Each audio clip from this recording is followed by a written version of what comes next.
예, 고린도전서 11장 23절부터 29절까지 말씀 우리가 같이 읽었습니다. 이 말씀은 우리가 잘 아는 성찬 제정의 말씀입니다. 사도 바울이 고린도 교회에 편지를 보내면서 그리스도께서 이 성찬을 친히 제정하셨다. 그 제정하신 의도가 무엇인가 라는 것을 그들에게 해설하고 있습니다.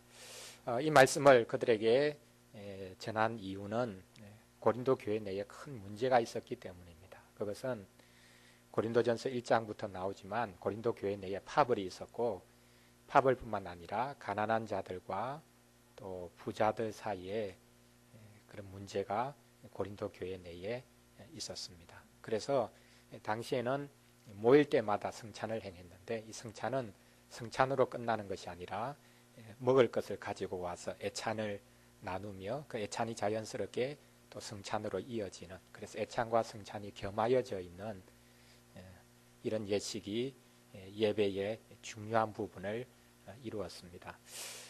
중세교회 때 성찬 미사가 비로소 시작된 것이 아니라 초대교회 때부터 예배의 이 성찬은 가장 중요한 예배의 요소로 자리를 잡고 있었던 것을 우리가 이 고린도 전서 말씀을 통해서 확인해 볼 수 있습니다. 그런데 어떤 이들이 자기가 가지고 온 것을 먼저 먹어버렸기 때문에 가난한 이들은 가지고 올 것도 없고, 그래서 교회에서 비로소 같이 먹을 것을 나누었는데 먹을 것이 없었던 그런 상황 속에서 그것이 곧 성찬의 의미를, 그리스도의 죽으심을 더럽히는 것이 된다라는 관점에서 고린도전서 11장 말씀을 하고 있는 것을 볼 수 있습니다.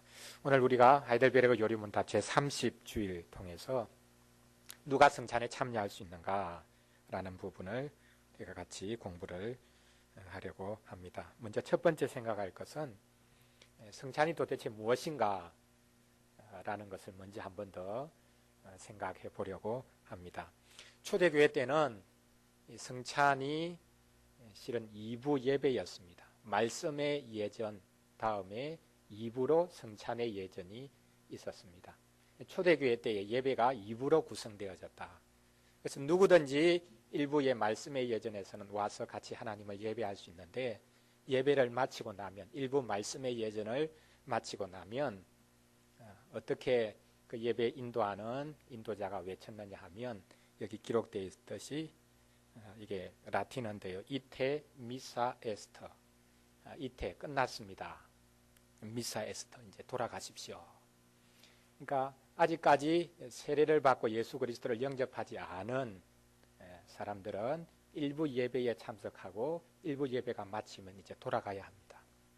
그리고 나머지 세례를 받은 하나님의 백성들, 회중들이 그때부터 이제 성찬 예배를 시작합니다. 그래서 일부 예배가 끝났습니다. 이제 2부 그리스도의 몸과 피를 먹고 마시는 그분의 백성으로 접붙여진 하나님의 백성들이 이 귀한 예식에 이제 참여하게 됩니다 라는 2부 예배가 시작되었음을 알리는 선언이 바로 이 이테 미사 에스터라는 표현입니다. 여기서 이제 미사라는 표현이 나오고 있죠. 이것을 중세 로마 교회가 그대로 이제 받아서 성찬식을 이제 미사라고 부릅니다. 근데 미사라는 표현 자체는 아무런 의미가 없는 말이죠. 그냥 끝났다 그런 말입니다.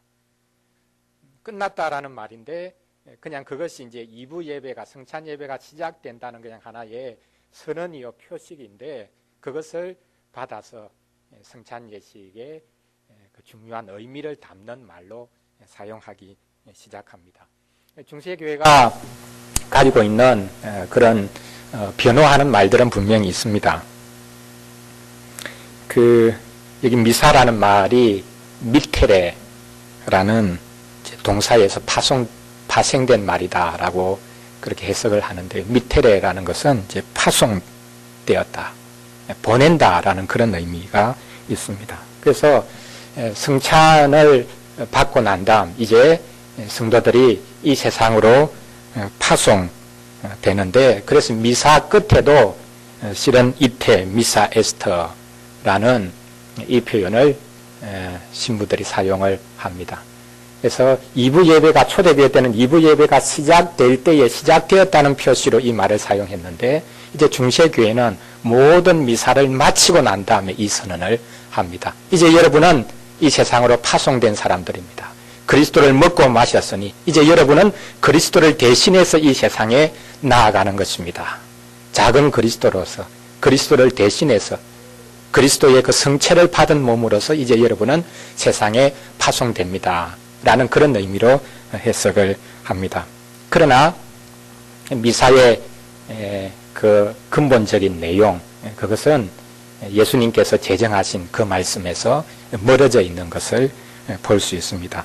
오늘 우리가 읽었던 이 말씀에 보면 성찬이 무엇인가 라는 것을 우리에게 명확하게 말씀하고 있습니다. 26절 말씀을 보면 우리가 이 사실을 잘 알 수 있는데요. 너희가 이 떡을 먹으며 이 잔을 마실 때마다 주의 죽으심을 그가 오실 때까지 전하는 것이니라 라고 말씀하고 있습니다. 주님의 죽으심을 그분이 오실 때까지 전하고 그것을 선언하고 그것을 이 세상 가운데서 또한 우리가 드러내기 위해서 우리는 이 자리로 부름받는다라는 것을 여기서 말씀하고 있습니다.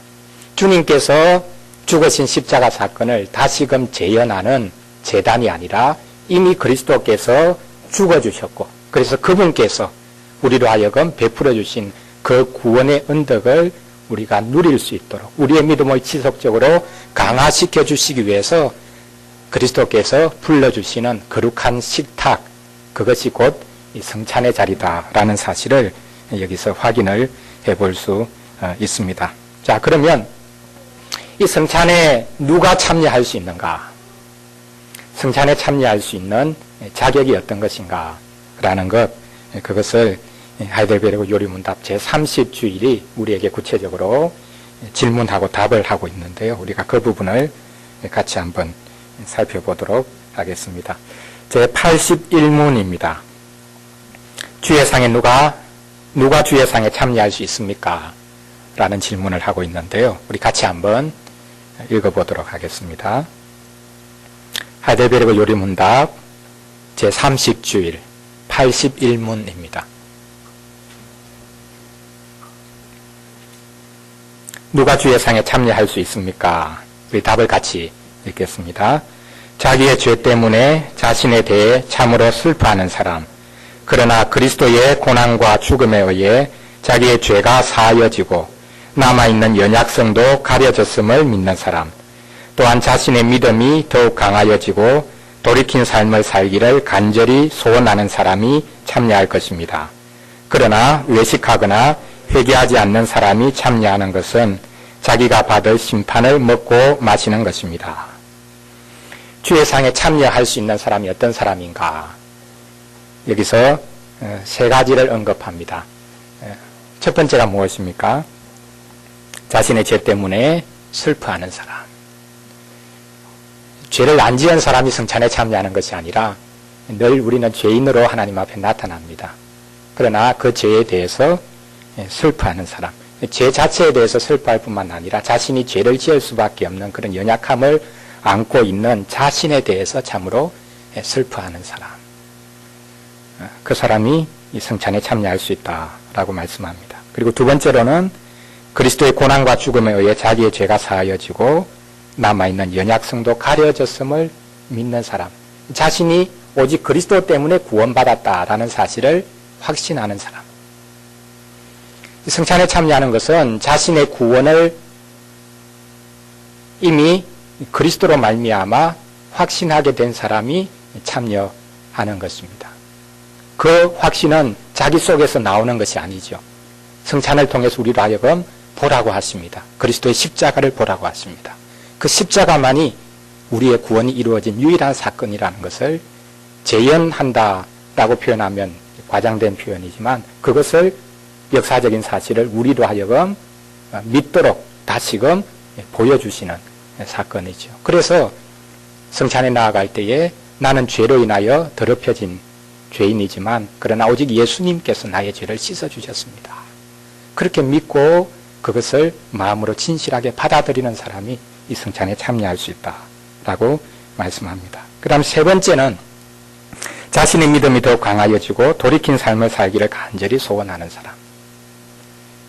그리스도로 말미암아 자신의 죄가 씻어졌기 때문에 이제 나의 믿음이 더욱더 강하여지고 지속적으로 돌이켜서 그리스도 그분을 향해서 나아가기를 소원합니다. 라는 그 마음 가지고 있을 때에 이 성찬에 참여할 수 있다라고 말씀합니다. 죄가 없는 사람이 아니라 또한 완벽한 사람이 아니라 죄인이지만 그러나 오직 그리스도를 지속적으로 소망하고 바라보고 그분으로 인하여 참 안식을 누리기를 원하는 사람. 다른 것에 이제는 소망을 두지 않고 다른 것에 자신의 진실한 구원이 있다고 믿지 않고 오직 그리스도께만 나의 구원이 있음을 믿고 그리스도만 소망하는 그 믿음을 가지고 이 성찬에 참여할 수 있다라고 말씀하고 있습니다.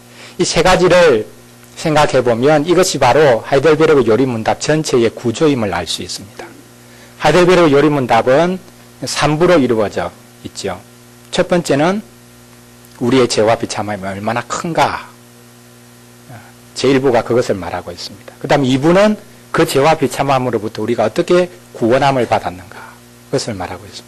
마지막 3부는 구원함을 받은 우리가 어떻게 하나님 앞에 감사할 수 있는가.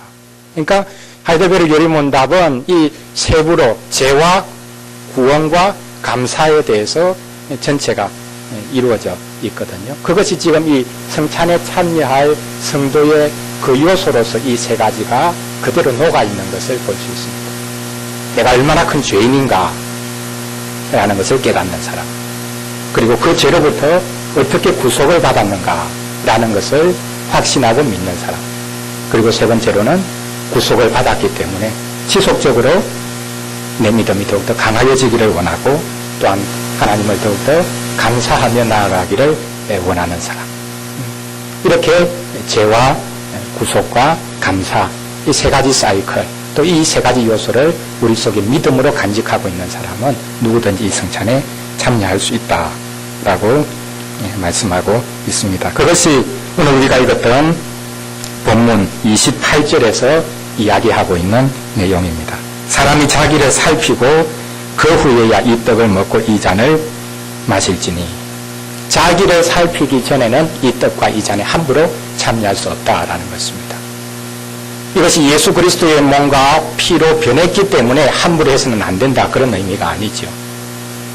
우리가 일반 식탁을 대하듯이 똑같은 것입니다.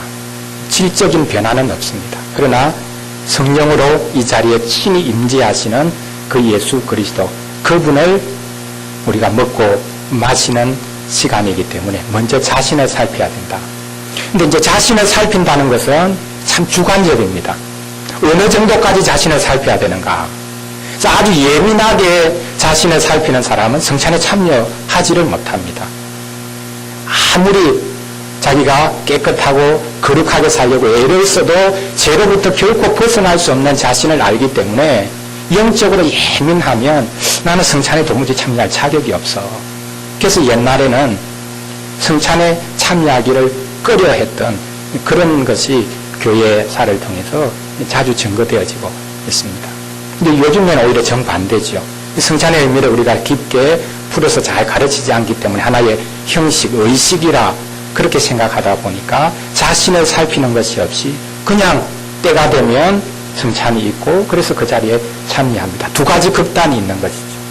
자신을 살핀다라고 할 때에 그것이 주관적이고 그렇게 해서 한쪽에서는 나는 그 성찬에 참여할 수 없다, 그런 자격이 없다라는 생각이 늘 사로잡혀 있기도 하고, 또 다른 한쪽으로서는 그냥 아무 생각 없이 자신을 살피는 것 없이 성찬의 자리에 나아가게 되는 이런 경우가 있기도 합니다. 그래서 이 81문에서 분명하게 말씀하고 있습니다. 자신을 살피라라는 것은 살펴서 되도록이면 그 자리에 나아가지 말라, 그런 표현이 아니죠. 살피라라는 의미가 뭐겠습니까? 이것은 적극적인 것입니다. 자신을 살펴서 성찬의 자리에 어떻게 하든지 나아가기를 힘쓰라는 거죠.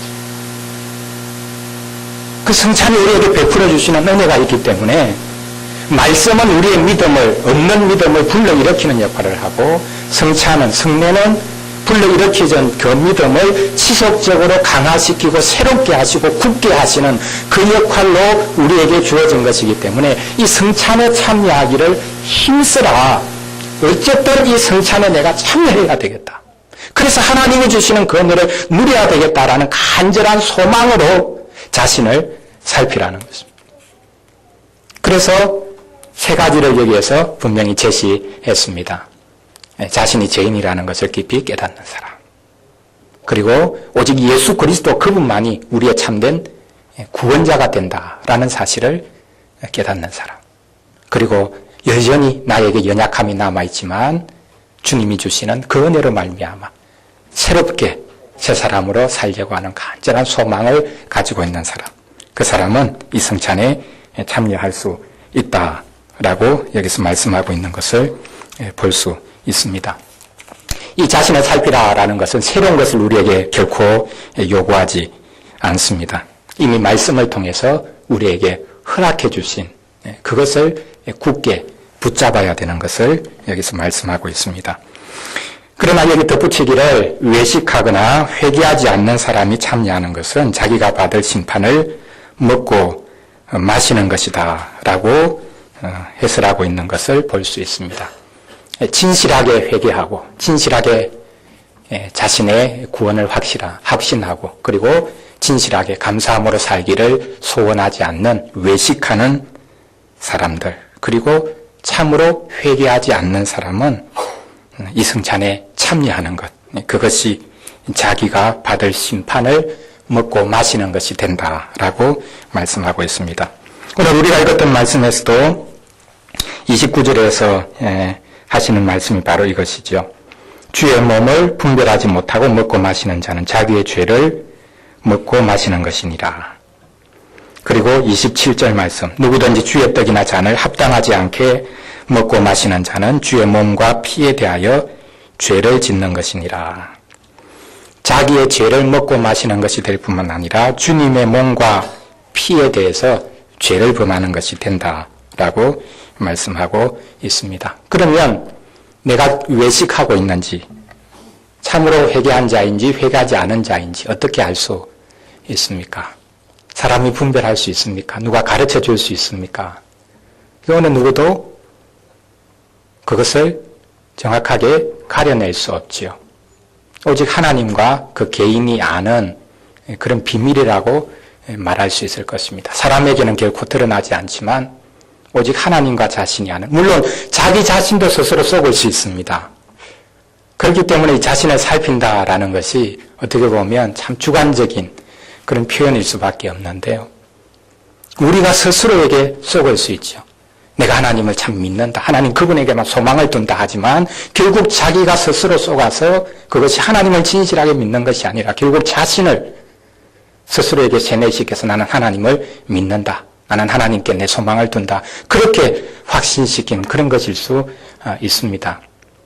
그런 의미에서 우리가 서로 주 안에서 진실하게 교제하고 돌아보는 것이 얼마나 중요한가라는 것이 여기서 드러납니다. 자, 이렇게 자신을 살펴야 된다라고 하는 것. 그 자신을 잘 살피지 않을 때 성찬에 참여하는 그것이 얼마나 잘못될 수 있는가. 라는 것을 여기서 말씀하고 있는데요. 그렇다면 이 성찬식은 되도록이면 1년에 뭐 한두 번 정도, 많으면 서너 번 정도 그렇게 숫자를 줄여서 되도록이면 적게 가져야 되는 것 아니겠는가. 그런 생각을 할 수 있습니다. 세 번째 우리가 생각해 볼 수 있는 것이 얼마나 자주 이 성찬을 베푸는 것이 좋겠는가. 합당하지 못하게 참여하는 것이 큰 죄악이기 때문에 되도록이면 성찬을 시행하지 않는 것이 좋겠다라는 생각에 빠질 수 있는 것이죠. 근데 우리는 몇 달에 한 번씩 이제 성찬을 시행합니다. 지난 우리 3월 첫째 주일날 성찬 제정의 말씀, 성찬 예식문 전체를 우리가 다 같이 그렇게 읽고 그 성찬을 진행을 했는데 오후 시간에 나누면서 그런 부분을 또 잠시 생각해 보았습니다. 얼마나 자주 성찬식을 가지는 것이 도움이 될 것인가.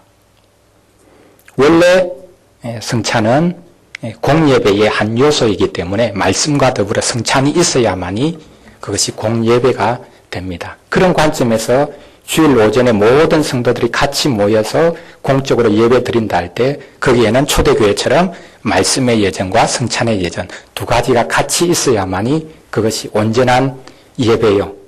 그럴 때 비로소 그 예배를 통해서 하나님께서 당신 자신을 우리 가운데 온전히 나타내시고 실은 이 땅에 있는 교회가 그리스도와 더불어 하나 되는 그런 참된 복을 누리게 될 것입니다. 그러나 종교개혁자들이 미사의 그 폐단 그것에 대해서 너무 알레르기 반응을 많이 보였기 때문에 그것이 기념설로 전도가 되어지고 그렇게 해서 1년에 3번 내지 4번 정도만 행하는 것이 되어지고 그것도 본래의 제정하신 그 의미를 밝히 드러내어서 하는 것이 아니라 단지 과거에 예수님이 죽으신 사건을 기념하는 그 정도로만 지금 우리 개신교회가 지금까지 행하고 있는 것을 볼 수 있습니다. 이것을 이제 우리가 한 달에 한 번씩 하는 것으로 이제는 바꾸어서 행하고 있는데요. 지난번에 말씀드렸듯이 이것이 오히려 최악의 선택이 될 수도 있다.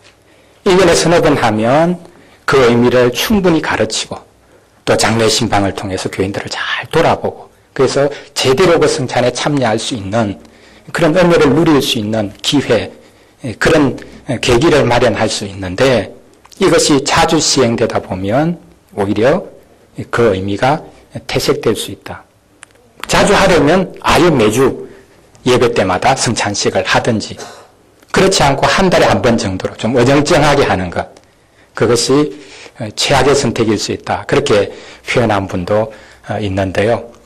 오히려 우리는 이 한 달에 한 번씩 하는 성찬식을 통해서 이제 매주 성찬으로 나아갈 수 있는 그런 좀 기초를 놓았으면 좋겠고 언젠가 이렇게 될 수 있지 않을까 생각을 하는데요. 그래서 말씀 있는 곳에 성찬이 있고 그렇게 해서 온전한 예배를 우리가 드리고 또 드릴 때마다 하나님이 주시는 은혜를 풍성히 누릴 수 있는 것이 되어진다면 얼마나 큰 복이 되겠는가라는 생각을 하게 됩니다. 그래서 자신을 잘 살피고 성찬에 참여해야 되기 때문에 되도록이면 성찬을 시행하지 않는 것 그것은 되도록이면 좀 줄이는 것 횟수를 줄이는 것 그것이 하나님께서 원하시는 것이 아니다라는 것을 우리가 생각해 볼 필요가 있겠습니다. 되도록이면 자주 하되 그 의미가 우리에게 풍성하게 온전하게 누려질 수 있는 그것을 사모하는 것 그것이야말로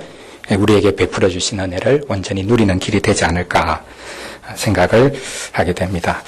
마지막으로 우리가 생각해 볼 수 있는 부분이 있는데요. 그렇다면 이제 이 성찬에 참여하는 것이 하나님과 그 개인이 결국 가지고 있는 그 관계 그것에 불과하다면 이 성찬은 열려있는 성찬이어야 되지 않는가 이런 생각을 할 수 있죠. 그래서 82문에 보면 이 성찬을 허용하는 문제를 이야기하고 있습니다. 자, 81문 질문해 보십시오. 누가 주의 상에 참여할 수 있습니까? 참여하는 그 사람이 자신을 돌아보면 참여할 수 있죠. 그러나 이 82문에서는 그 개인의 문제가 아니라 성찬에 참여하는 것은 1차적으로는 개인의 문제지만 그 개인의 문제를 넘어서는 교회의 문제다. 라는 것을 여기 질문에서 분명히 언급하고 있습니다. 그래서 자신의 고백과 생활에서 믿지 않음과 경건치 않음을 드러내는 자에게도 이 성찬이 허용됩니까?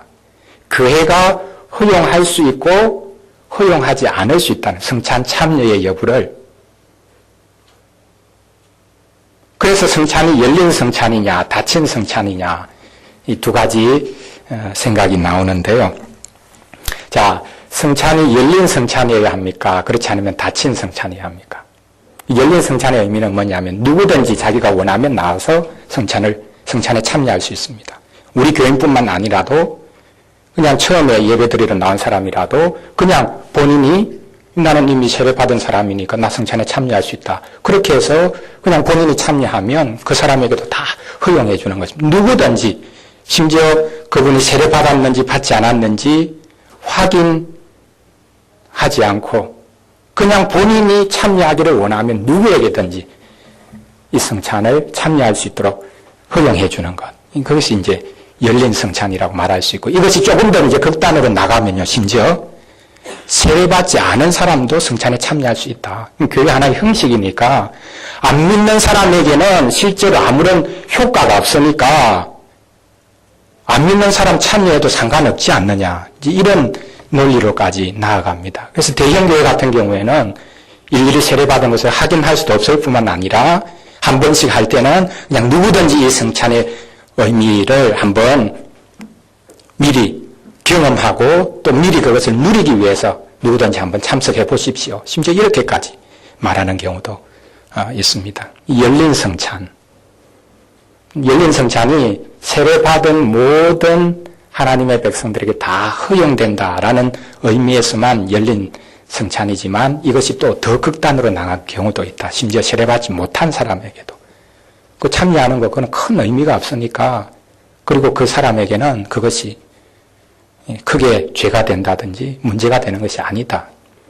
그렇게까지 이해하는 경우가 있고요. 이제 정반대는 이제 닫힌 성찬이죠. 그 교회 회원의 항해에서만, 세례 신자의 한해서만, 그리고 장로가 신방을 통해서 돌아보고 진실하게 하나님의 백성됨을 고백해서 성찬에 참여하는 것을 허락한 사람 외에는 성찬에 참여시키지 않는 것. 그러니까 이제 그 주일에 예배드리기 위해서 참여한 외부 다른 교회 성도들에게는 성찬이 허용 안 되는 것이죠.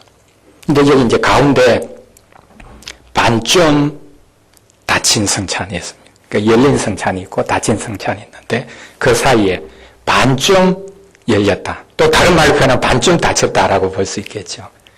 그것은 지금 저희 교회가 행하고 있는 것입니다. 성찬 예식 있는 주일, 한 주일 전에 미리 광고를 하고 성찬 예식을 행하는 주일에 만약 참여하는 외부 교인들이 있다면 그 교인들이 미리 예배 전에 당회와 면담을 해서 본인이 세례 교인이다. 그리고 성찬에 참여하지 못할 심각한 죄를 범한 일이 없다라는 것을 고백받고는 성찬에 참여하기를 허용해 주는 거죠. 반쯤 닫힌 성찬이 있습니다.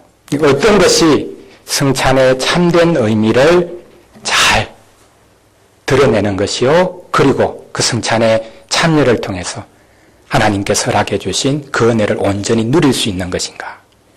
그런 의미에서 당회의 역할이 중요합니다. 성찬을 행하기 전에 교회를 돌아보는 것, 교인들을 신방하는 것, 그렇게 해서 성찬의 의미를 제대로 가르치고 그 성찬에 적극적으로 참여하기를 독려하는 것, 이것이 당회의 역할이기도 합니다. 그래서 우리 당회 특별히 이제 장로들의 가장 큰 두 가지 역할이 있는데, 그것은 이제 크게는 이제 영적으로 교회를 돌아보는 것이죠. 돌아볼 때에 두 가지를 돌아봐야 되는데, 첫 번째는 교회 설교단을 돌아보아야 합니다.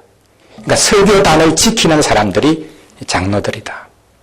목사가 설교단에서 하나님의 순전한 말씀을 전하고 있는가, 이단적인 사설을 전하고 있는가, 그것을 점검하고 그 설교단을 지켜내고 보호하는 역할을 이제 장로가 하고 있습니다. 그리고 또 다른 하나는 성찬단을 지켜내는 것이 장로의 역할입니다. 그 성찬단을 지켜내기 위해서 하는 것이 신방입니다. 성도들이 제대로 이 성찬에 참여할 수 있도록 하기 위해서 돌아보는 그 역할이 신방이요, 영적으로 교회를 돌아보는 역할입니다. 그래서 여기 앞에 있는 이 두 단, 이 설교단과 성찬단, 이 두 가지를 제대로 지켜내기 위해서 하나님께서 교회에 세운 직분이 장로의 직분이다.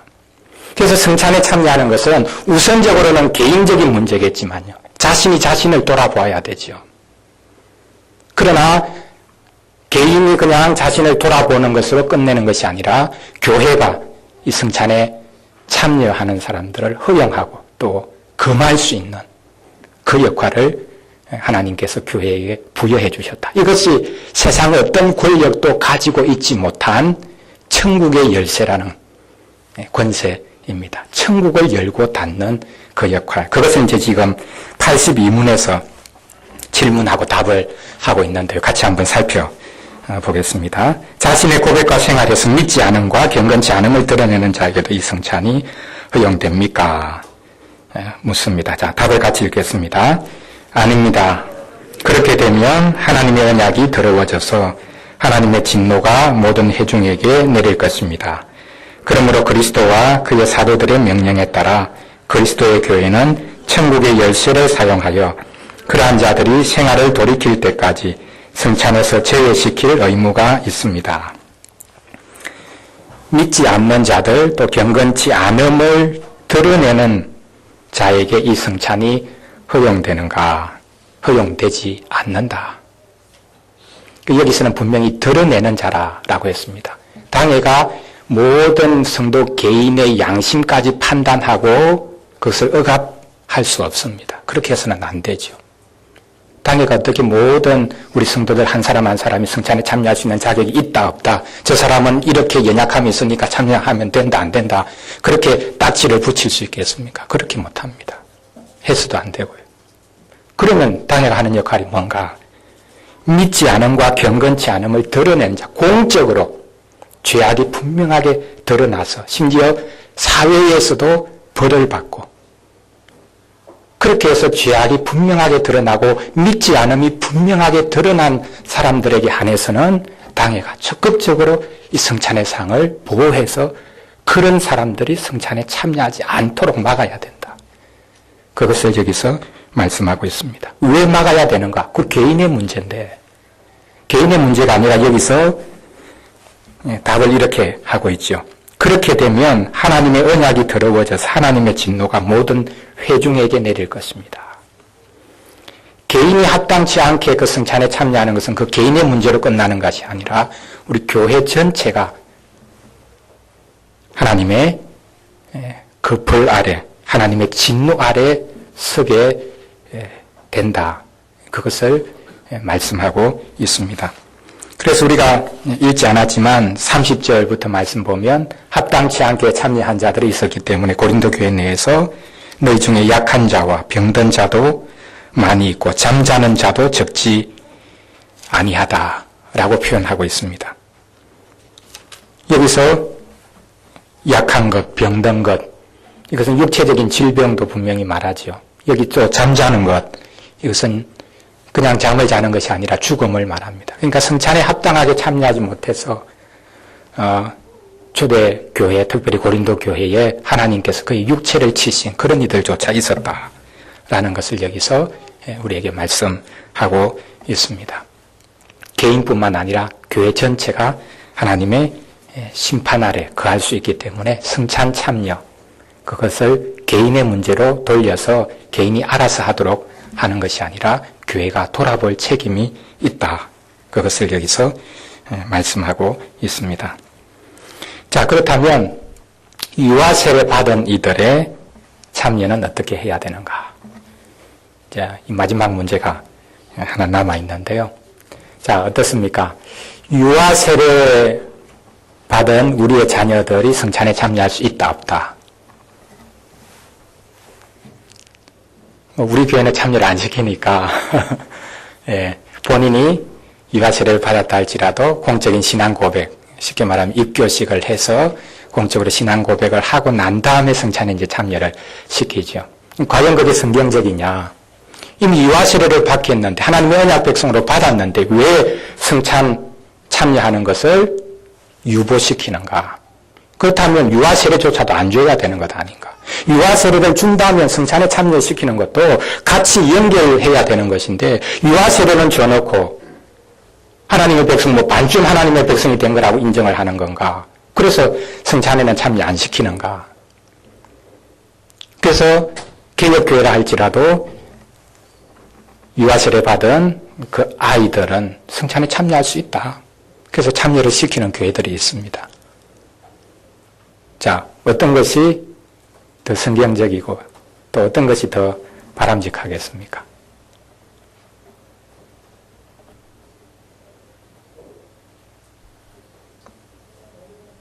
네. 유아 세례를 통해서 언약 백성됨을 인치는 것하고 성찬에 참여하는 것이 구별된다라고 하면 어떤 구별이 있는가?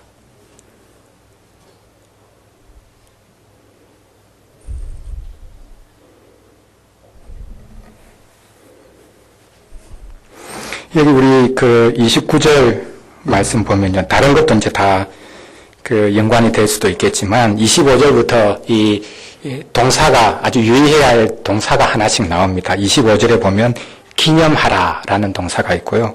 그 다음 26절에 보면 전한다. 그리스도의 죽으심을 전한다라는 동사가 있고 27절 넘어가서 28절에 보면 살핀다라는 동사가 있습니다. 그리고 마지막 29절에 보면 한 가지 중요한 동사를 하나 덧붙이는데 그것이 분별한다라는 동사입니다.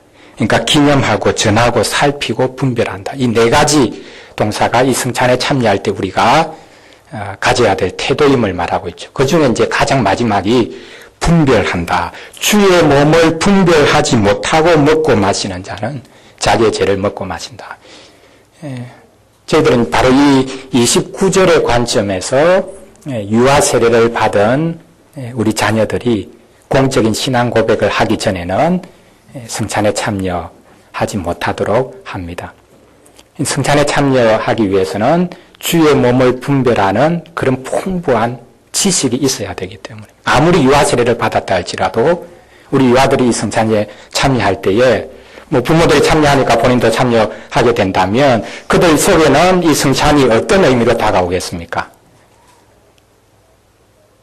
기껏해야 주일날 점심 말고 한 차례 더 뭘 먹는 시간이다.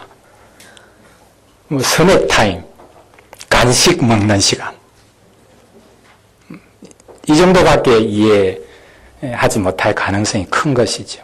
그래서 주의 몸을 분별하는 것. 우리가 그리스도의 몸의 지체를 이루고 있고 그렇게 해서 우리가 한 몸으로 그리스도께 나아가서 그리스도 머리 되신 그분과 우리가 연결되어지는 그래서 하늘에 계신 그리스도를 끌어내리는 시간이 아니라 우리가 한 몸을 이루어서 성령의 도우심으로 하나님 보좌 앞으로 올라가서 그분과 하나 되는 시간이 이 성찬의 시간이다. 그래서 하늘과 땅이 연결이 되어지고 성도들이 연결이 되어서 십자가의 의미가 그런 것 아닙니까? 십자가의 가로대와 세로대가 있어서 이 땅의 모든 하나님의 백성들이 하나로 온 우주 만물까지도 마지막에는 하나가 되겠지만 연결되어지고 그 다음에 하늘과 땅이 연결되는 것 그것이 십자가의 의미거든요. 그것이 성찬식을 통해서 마침내 우리가 실제로 누리는 은혜로 다가옵니다. 하늘과 땅이 연결되는 시간입니다. 이 땅에 몸된 교회가 머리 되신 그리스도, 하늘에 계신 그리스도와 하나가 되는 합체가 되는 로봇 합체처럼 합체가 되는 시간이 이 성찬식이거든요.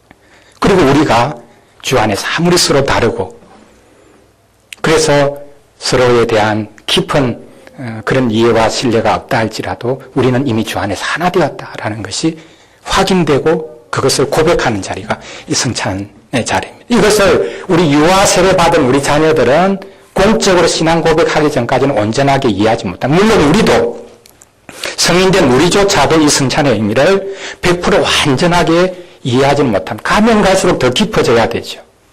더 깊어져야 되고 더 발전해야 되는 그런 측면이 있기는 하지만 그러나 우리 자녀들에게는 공적으로 신앙 고백하기 전에는 주의 몸을 분별하는 이 지식이 너무나 부족할 수밖에 없기 때문에 이제 유보를 하는 것입니다. 그것은 언약 백성됨을 유보시키는 것이 아니고 이미 유아 세례를 통해서 언약 백성된 것은 분명하게 인을 쳐주죠. 그럼에도 불구하고 신령한 지식에 이를 때까지 기다리게 하는 것입니다. 그래서 저희 교회는 유아 세례 받은 우리의 자녀들 공적인 신앙 고백하기 전까지는 이것을 유보시킨다라는 것, 그것이 우리의 태도입니다. 마지막으로 밑에 있는 문장, 한 문장 우리 같이 읽고 마치도록 하겠습니다. 성찬에 누가 참여할 수 있는가? 이것은 성찬 참여를 꺼려하고 또 되도록이면 성찬 참여하는 것을 멀리하도록 하는 그런 요소가 결코 아닙니다. 오히려 적극적으로 성찬에 참여하라. 어쨌든 성찬에 참여해서 그 은혜를 누려야 된다. 이것을 우리에게 강력히 호소하는 내용이죠. 그래서 성찬이 있을 때마다 자신을 잘 돌아보아야 되겠고, 그래서 그 주일에 어쨌든 성찬에 나의 머리를 밀어서, 들이밀어서 하나님, 제가 죄인입니다. 그러나 그리스도만을 의지합니다. 저를 당신의 백성으로 온전히 인쳐주시고 그리스도와 연합된 자로 살아갈 수 있도록 도와주십시오. 그렇게 해서 우리는 아무리 죄가 많다 할지라도 진실하게 회개하고 그 다음에 이 성찬에 어쨌든 내가 참여해야 되겠다. 그 간절한 마음을 품어야 하는 것입니다. 그 첫 번째 주일 오후 시간에 중요하게 우리가 나눈 내용 중에 하나가 그런 것 아니었습니까? 이번 한 주간에는 내가 좀 평상시보다는 잘못 살아서 이번 주에 있는 성찬식에는 내가 참여하지 못하겠다. 그렇게 한번 했다면 다음번에는 그것과 비교해서 조금 더 내가 잘 살았으니까 나는 당연히 자격이 있다. 우리의 자격이 성찬을 성찬되게 만드는 것이 아니거든요. 우리는 항상 아무리 회개해도 자격 없는 자로서만 성찬 앞에 나아갑니다. 오직 그리스도 그분만이 우리를 성찬의 상으로 불러주셔서 당신의 은혜를 베풀어 주십니다. 우리가 자격을 만들어서 성찬이 성찬되는 것이 아니고 성찬이 효력을 발휘하는 것이 아닙니다. 그런 의미에서 이 마지막 문장은 한번 우리가 깊이 생각하고 또 묵상해 볼 필요가 있는데요. 같이 한번 읽고 마치도록 하겠습니다. 우리는 항상 자격 없는 자로서 하나님의 심판이 아니라 위로를 누리기 위해 그리스도를 먹고 마신다. 예, 늘 우리는 자격 없는 자로서 나아갑니다. 그러나 진실하게 회개함으로 나아갈 때 우리는 하나님의 심판이 아니라 참된 위로를 이 성찬을 통해서 누리고, 그래서 그리스도를 먹고 마셔서 이제는 이 세상에서 그리스도 대신해서 이 세상에 나타나는 주의 백성들이 되는 그 은혜를 누리게 됩니다. 우리가 세 주일에 걸쳐서 이 성찬에 관한 말씀 같이 살펴보았는데, 앞으로 우리가 성찬을 맞이할 때마다 또 가면 갈수록 이 성찬의 의미가 더 깊어지고 또 우리의 삶에 주는 그 풍성한 은혜가 넘칠 수 있도록 더 깊이 알아가고 또 같이 서로 격려하는 자리에 설 수 있기를 원합니다. 기도하겠습니다. 하나님 아버지, 감사를 드립니다. 그리스도께서 저희를 위하여 온전히 희생 제물이 되어주심을 하나님의 말씀을 통하여 거룩한 복음의 강서를 통하여 끊임없이 가르쳐 주시니 감사드립니다.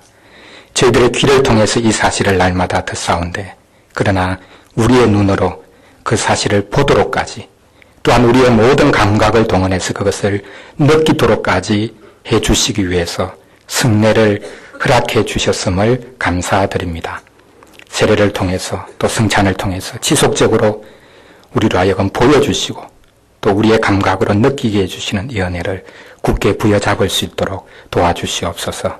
꿈속에서 하나님이 나타나셔서 내가 너를 사랑한다, 그렇게 말씀한 그것 때문에 내가 정말 하나님의 사랑을 받는구나, 그렇게 느끼는 자들이 아니라 이 성찬에 참여할 때에 내가 너희들을 이미 받았고 나의 아들 그리스도의 희생으로 말미암아 너희를 온전히 구원했다고 선언하시는 이 성찬식이 우리에게 참된 위로가 되고 참된 소망이 되는 복된 은혜가 있도록 도와주시기를 원합니다.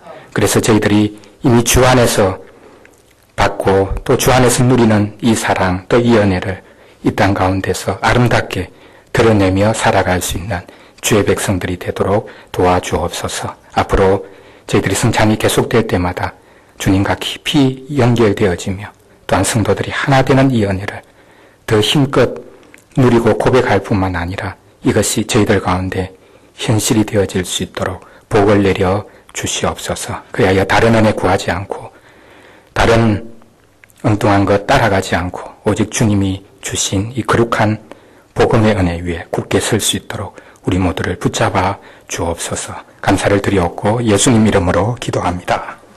아멘.